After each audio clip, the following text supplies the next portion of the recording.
What's up, beautiful ladies and gentlemen? How you doing? Peace and love. It's Grizo Grizzla. Don't panic and don't umbrella. Choose a bubble. Reporting live from Classic and TV. Y'all, welcome to the Naked Truth Talk Show.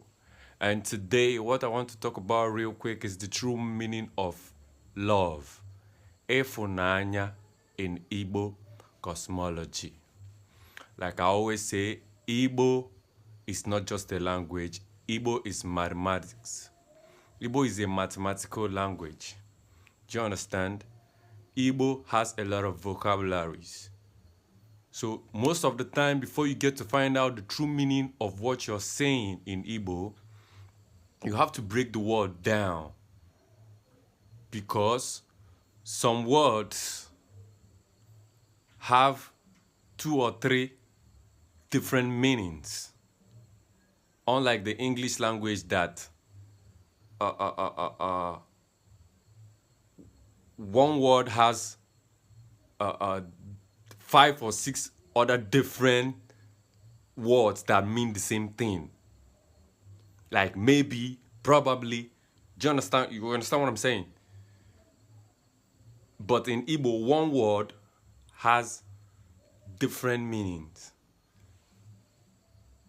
depending on the tone and the vibration. Egbe, vulture. Egbe, gun, arm, firearm. You get it? Egbe. You see the tone, the sound and vibration. Egbe, vulture. Because vulture flies from the sky down, carries whatever he wants to carry and fly away. Egbe. Firearm. You see, Igbo is a tonal language and a mathematical language. Do you understand me? So, most of the time when they do the translations, the English words don't mean the same thing in Igbo as they tell us. Like love in Igbo doesn't mean what they told us it means in English. Because the meaning of love they told us was that love is unconditional, love is powerful, love is, truly, love is unconditional and love is powerful. But in the mindset of a critical thinker like myself, do you understand? Because I have the right to define. You get me? We all have the right to define. That's why I don't really subscribe to the Western education, because it teaches you what to know. And that's what you have to, learn and know. Because like when they were teaching us in school, if you answer, if you were asked a question and you don't answer, if you were asked to define something and you don't answer the exact same thing that was written in the textbook, most of the time,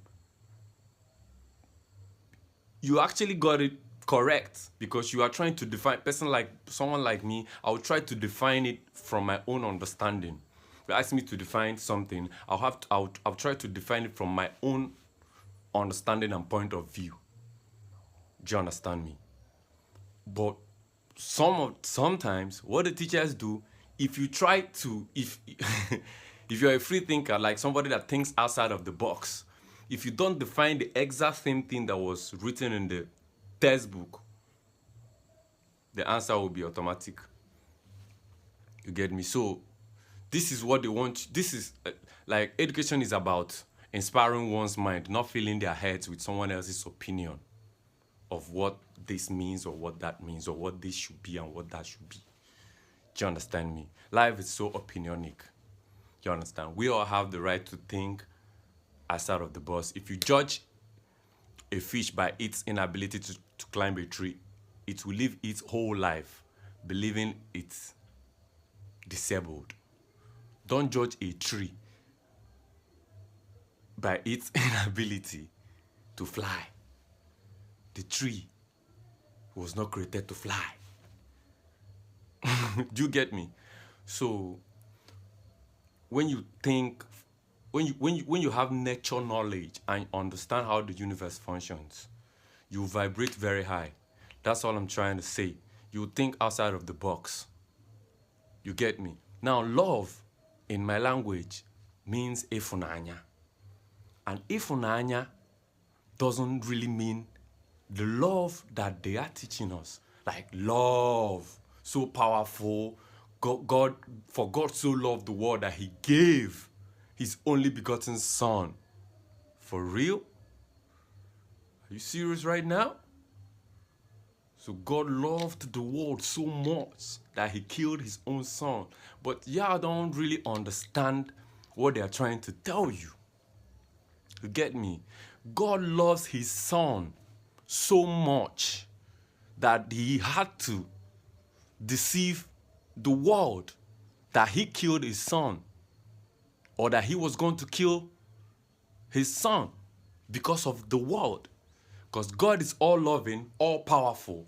God has the power to destroy the world, to kill the devil. But God chose to give his only begotten son. God was just trying to test humanity. In my own opinion and in my understanding, because God knew that he was going to save his son. God knew that after 3 days, according to the crucifixion story, he's going to raise his son back. That he's not going to let his son die on the cross. Yeah, and according to that Bible story, God did save his son.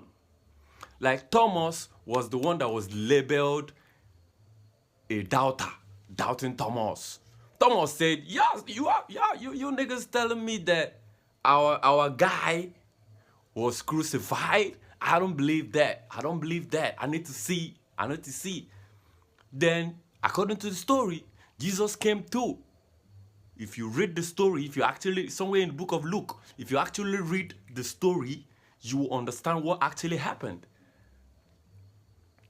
Jesus came and visited them after the crucifixion, after he has risen from the dead. According to because what the book of Mark is saying is not what the book of Matthew is saying. They're all saying different things. Just like 5 people that witnessed something. Now, Matthew is saying something different. Mark is saying something different. James is saying something different. John is saying something different. Go and read the scripture. Now, somewhere in the book of Luke, Jesus visited them. They were inside the house praying because they were afraid. Because their master was taken. Their master was arrested. And was supposedly crucified. Now Jesus came through and showed and said, Thomas, this is me. Put your hand here. You see where they injured me? Yeah, they injured me. They beat me up. They stabbed me.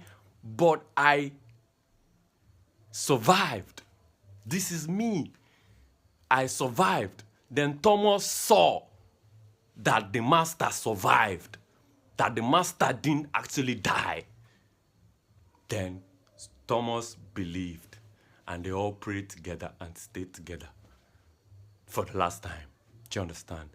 Because the truth is in the Bible, like I said. Now, you see the kind of love that God has, it's conditional. It's conditional. I'm not going to let my son die because of what the world is doing or what the world did. Do you understand me? That is to tell you that love is actually conditional.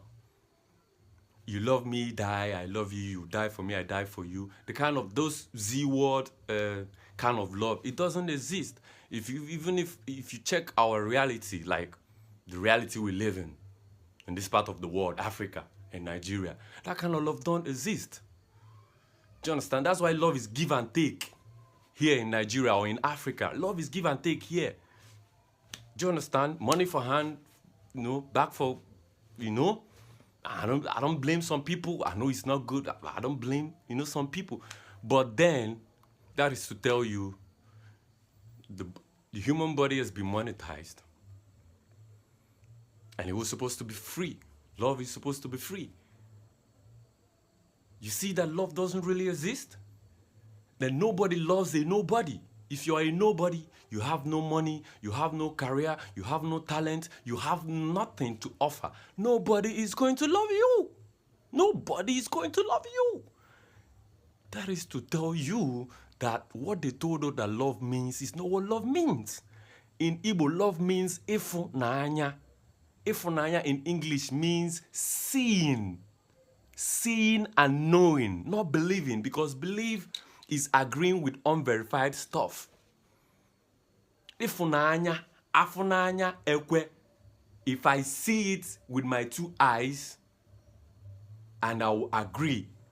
Love in Igbo means seeing and agreeing, not even believing, seeing and concurring. Proof, evidence. Love in Igbo means ifunanya, evidence. Love in Igbo means proof. Are you a good person? You have a good heart? You care about me? Prove it. Show it. The evidence. That's all I need. And that's what love means in Igbo. Ifunanya, afunanya ekwe. Just like someone said, I will not believe that the master died and came back to life. I need to see him. I need to see where he was injured. And Christ came to and said, this is my, because that wasn't a ghost. That's to tell you that he didn't die. That's to tell you that God's love was conditional. That God didn't actually kill his own son for you. That's to tell you that God actually saved his son when he was crying, Eli, Eli, Lama Sabachthani. Do you understand? That is to tell you that nobody actually died for you. Do you understand? I'm not going to love anybody to the extent of giving up my life for that person. I don't even expect you to do the same for me. Do you understand? That's why self-defense is a civil right everywhere in the world. When someone is trying to hurt you, you have every right to defend yourself. Do you understand? Because we all know how precious life is. But in Nigeria, love is you die for me, I love you, die. Hey, man, that is actually lost or infatuation. You lost in, yeah, I love how you look. I love your physique. I love your body, your structure. I'm being honest, 100%. I love, this is what I like about you. Like someone told me today, I love your beard. Thank you. She went straight up like, beards, that's what you like, yeah. And I'm like, so if I had no beards, you would not like me. She started laughing. Do you understand? Like me, I like, you know, I like being straight up, not telling you that I love you and all your faults. I love you with all your mistakes, all your errors, all your shortcomings. And no. Because we use all these excuses to defend ourselves when we do what we're not supposed to do. You're supposed to love me with all my faults, all my shortcomings. No, we are all supposed to be perfect. Because nobody is going to tell me that the creator made a mistake in creating. It's like I look at the mirror every morning and I thank my creator. Do you understand? I thank my father for releasing that sperm. It's like, hi man, just like, nigga, you look good, bro, you look good. It's my hair, my beard. Do you understand me? I try to appreciate the Most High. I try to appreciate nature for creating me. Nature made no mistake. So it wasn't a coincidence that I have 2 eyes, 2 ears, 2 hands, 2 legs. No, there was no mistake. I know that, you know, few people were created, you know, some people were disabled, you know, but if you really check scientifically, there was something that was wrong, either with the mom or while the woman, the mom was carrying the pregnancy, that something happened. Nature made no mistake. We're all supposed to be perfect beings. Do you understand? Oh, you don't like this about me? You don't like this about me? If you tell me and I check myself, and I also don't like that about me, I'm going to change that. Or even if that's something I like, and yeah, I noticed, yeah, that somehow I'm inconveniencing you with this. It's like we're living in the same place, and it's like, yeah, I'm going to check myself. We are supposed to be perfect beings. People don't like checking themselves. Check yourself before you wreck yourself. Do you understand? What they told us that love means is not what love means. Love means evidence. Love means proof. Okay? And they also told you to love thy neighbor as you love thyself, not more than you love yourself. not more than you love yourself. So as a man, I would love someone more than I love myself. I will give you this and give you that and give you all the time. You know, give you all of me. That wouldn't even be enough. And when what I have finishes, on to the next one, on to the next man. You get, and that's not love, man. We are hustling. Do you understand? We understand that it's not easy here in Africa, but hey, man, don't try to tell me, hey, love, I love you. Yeah, if I'm saying I love you, I mean I like you. This is what I like about you. I like your character or your looks. But I love everything about you, you and your shortcomings and your bad behaviors and stuff. Hell no. We all need to be checking ourselves, man. Peace and love. I just told you the true meaning of love in Igbo. Anya, seeing is agreeing. Evidence. Anya, ekwe. That's the meaning of love in Igbo. Peace and love. Stay tuned. Subscribe to our channel for more teachings.